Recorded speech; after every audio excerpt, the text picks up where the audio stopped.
नमस्कार, आप देख रहे हैं MATV न्यूज और मैं हूं आपके साथ अनुरागनी। रुक करते हैं दिन भर की बड़ी खबरों का।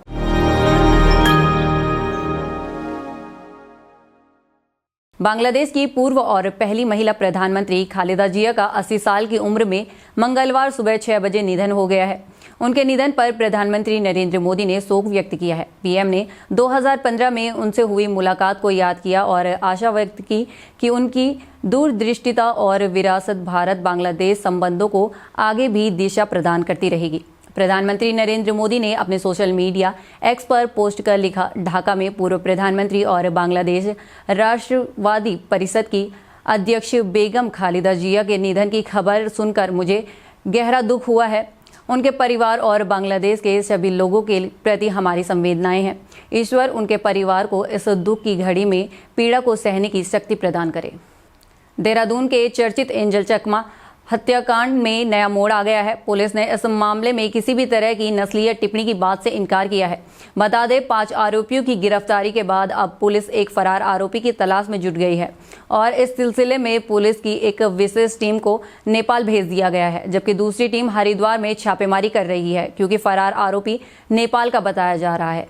इसी बीच देहरादून के SSP अजय सिंह ने मृतक और उसके भाई पर किसी भी तरह की नस्लीय टिप्पणी की बात से इनकार किया है। हालांकि मामले में एक नया मोड़ तब आया जब ये बात सामने आई कि मृतक के भाई माइकल चकमा द्वारा दर्ज कराई गई FIR में जाति सूचक शब्दों के इस्तेमाल का जिक्र किया गया है। फिलहाल पुलिस छठे आरोपी की गिरफ्तारी के लिए संभावित ठिकानों पर दबिश दे रही है। देखिए, ऐसा कि इसमें 6 लोग के बारे में बताया था अज्ञात में, तो 6 लोग बताए गए, तो 6 लोग आइडेंटिफाइड हो गए थे। फिर मैं रिपीट करता हूँ, इसमें 5 लोग को पुलिस ने अरेस्ट किया था, जिसमें 2 अंडर एज निकले। बाद में कोर्ट में सर्टिफिकेट दिए जो सुधार गृह में है, जिनकी एज 15 to 17 ईयर्स है। बाकी जो 20 से 22 साल के युवक थे वो जेल में है। उनकी रिमांड भी मर्डर के केस में उनकी ले ली गई है। साथ ही साथ जो एक्यूज फरार है उसकी तलाश के लिए टीम भेजी गई है। चूँकि वेयर अबाउट्स अभी उसके क्लियर नहीं है, चूँकि वो नेपाल से यहाँ पर आने के बाद पहले हरिद्वार में काम किया, फिर विभिन्न जगहों में काम किया, तो उसके बारे में पता कर रहे हैं। लाइजन हमारा बना हुआ है, नेपाल के जो एडमिनिस्ट्रेटिव ऑफिसर्स हैं, पुलिस है, उनसे बना हुआ है कि कोई अगर ऐसी चीज़ मिलती तो हम उसको लीगली उसको परस्यू कर लें। कुछ दिनों पहले सोशल मीडिया पर उत्तर प्रदेश के बरेली के एक कैफे में हुई बर्थडे पार्टी का वीडियो खूब वायरल हुआ था, जिसमें कुछ लोग कैफे में हंगामा करते हुए दिखे थे और बर्थडे पार्टी में उत्पात मचाने के आरोप में हिंदूवादी संगठन के कई लोगों की गिरफ्तारी की गई थी, जिस पर FIR दर्ज की गई थी, जिसमें से कुछ की गिरफ्तारी भी हुई है। और इसी केस में शामिल ऋषभ ठाकुर, जिनकी गिरफ्तारी नहीं हुई है, उनका अब एक वीडियो सामने आया है जिसमें वे खुद के लिए मदद मांगते नजर आ रहे हैं और उस दिन कैफे में हुए हंगामे के बारे में बता रहे हैं। साथ ही ऋषभ ने कहा कि उनके पिता को भी पुलिस द्वारा उठाकर थाने ले जाया गया है। भाइयों, मैं ऋषभ ठाकुर। जिस प्रकार से आप सबने एक वीडियो देखी है जो सोशल मीडिया पे बहुत ज्यादा प्रसारित हो रही है, उस वीडियो को बहुत ही अलग वे में ले जाया गया कि गुंडागर्दी की गई, जिहाद के नाम पे हम लोग घुसे और गुंडागर्दी की गई। तो मैं आप सबको ये बात बताना चाहता हूँ भाइयों कि वहां पे एक लड़की जगरवार समाज की और उसके साथ उसका एक दोस्त, आप कुछ भी कह सकते हैं, कुरैशी समाज का, मुसलमान कसाई समाज का, उस बंदी ने जब उसके लड़के ने जब उसके बर्थडे के लिए कैफे बुक किया तो उसने अपने टोटल 5 मुसलमान दोस्त बुलाए और लड़की ने भी टोटल खुद को मिला के, लड़कियां थी वहां 6 की 6 हिंदू लड़कियां और मुसलमान लड़के 5। तो अगर हम गए और कहा सुनी में एक दो उसके थप्पड़ पड़ गए, तो मैं ये बात जानना चाहता हूं, क्या मुझे सब भाई जागरूक आप लोग बता सकते हैं कि क्या वहां ये लव जिहाद का मामला नहीं था? भले ही वो लड़की पलट गई, लेकिन उसके बावजूद न लड़की तैयार न लड़का तैयार, सब चीजें निपट गई। उसके बावजूद भी पुलिस के द्वारा एक कैफे संचालक के माध्यम से प्रार्थना पत्र के बाद मुझ पर मुकदमा लिख दिया गया।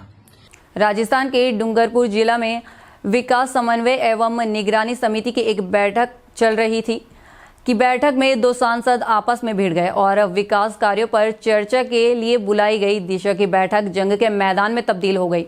दरअसल सोमवार को हुई इस बैठक में BAP सांसद राजकुमार रोत और भाजपा सांसद मन्नालाल रावत के बीच तीखी बहस हो गई, लेकिन असली विवाद तब शुरू हुआ जब राजकुमार रोत ने राज्य सरकार के मुद्दे उठाने चाहे, जिस पर मन्ना लाल रावत ने केंद्र की योजनाओं तक सीमित रहने की आपत्ति जताई। देखते ही देखते माहौल इतना गर्मा गया कि बीएपी विधायक उमेश डामोर ने बीजेपी सांसद को बाहर आकर लड़ने की चुनौती दे डाली और स्थिति को बिगड़ता देख सुरक्षा कर्मियों को बीच बचाव करना पड़ा। अब इस हाई वोल्टेज ड्रामे का वीडियो सोशल मीडिया पर जमकर वायरल हो रहा है। उत्तराखंड के अल्मोड़ा जिले से बेहद दुखद खबर सामने आ रही है, जहां भिकियासैंण विनायक रोड पर यात्रियों से भरी एक बस अनियंत्रित होकर गहरी खाई में जा गिरी। KMOU की यह बस द्वारहाट से रामपुर की ओर जा रही थी, तभी सैला पानी बैंड के पास यह दर्दनाक हादसा हो गया। शुरुआती जानकारी के अनुसार इस दुर्घटना में 7 यात्रियों की मौत की खबर सामने आ रही है और करीब 12 लोग घायल बताए जा रहे हैं। घटना के समय बस में कुल 19 यात्री सवार थे। घटना की सूचना मिलते ही SDRF और स्थानीय पुलिस प्रशासन की टीम मौके पर पहुंची और राहत बचाव कार्य में जुट गई है।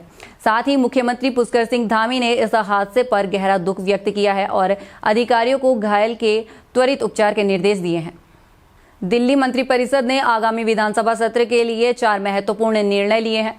जानकारी देते हुए कैबिनेट मंत्री कपिल मिश्रा ने बताया कि निर्णय के अनुसार सरकार अब प्रदूषण और पर्यावरण के मुद्दे पर सदन में खुली चर्चा के लिए खुद प्रस्ताव लाएगी। साथ ही पारदर्शिता बरतते हुए मुख्यमंत्री आवास और दिल्ली जल बोर्ड से जुड़ी भ्रष्टाचार की सभी CAG रिपोर्ट्स को विधानसभा के पटल पर रखा जाएगा, ताकि जनता की सीवर और अन्य समस्याओं की असलियत पता चल सके। इसके अलावा दिल्ली सरकार के विश्वविद्यालयों में हुए भ्रष्टाचार की रिपोर्ट को भी सार्वजनिक किया जाएगा।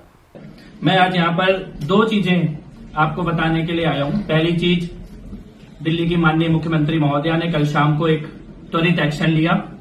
एक रजिस्ट्रार और तहसीलदार जिनके खिलाफ करप्शन की शिकायतें आई थी, उनको तत्काल सस्पेंड करने का निर्णय लिया गया है। और दिल्ली की मंत्रिपरिषद की तरफ से, दिल्ली सरकार की तरफ से मैं ये कहना चाहता हूं कि कोई भी अधिकारी गण इस गलतफहमी में ना रहे कि अभी आम आदमी पार्टी की सरकार है और करप्शन और कमीशनखोरी और चोरी चलेगी, लूट चलेगी। सरकार बदल चुकी है, चोरों को दिल्ली की जनता ने हरा दिया है। और अगर कोई भी अधिकारी जनता के किसी भी काम के लिए किसी प्रकार की रिश्वत लेने की कोशिश करेगा, भ्रष्टाचार करने की कोशिश करेगा, तो इन 2 अधिकारियों के साथ जो हुआ है वो बाकियों के साथ भी वही कार्रवाई की जाएगी।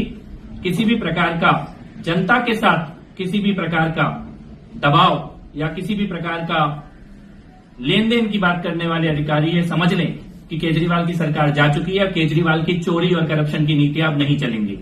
दिल्ली के टोल नाकों पर हो रही वसूली के खिलाफ आम आदमी पार्टी ने मोर्चा खोल दिया है। सुप्रीम कोर्ट के आदेश के बावजूद वसूली जारी करने के विरोध में पार्टी के पार्षदों और वरिष्ठ नेताओं ने गाजीपुर टोल पहुंचकर जोरदार प्रदर्शन किया। आप नेताओं का कहना है कि ये टोल नाके अब प्रदूषण के बड़े केंद्र बन चुके हैं और बीजेपी की मनमानी के कारण जनता को परेशानी हो रही है। इसी दौरान कार्यकर्ताओं ने नारेबाजी करते हुए अवैध वसूली को तुरंत रोकने की मांग की है। उत्तराखंड के उच्च हिमालयी क्षेत्रों में इस बार मौसम का मिजाज काफी डरावना नजर आ रहा है। दिसंबर का महीना खत्म होने को है, लेकिन जो पहाड़ हमेशा बर्फ की चादर से ढके रहते थे वे अब धूल भरे और भूरे दिखाई दे रहे हैं।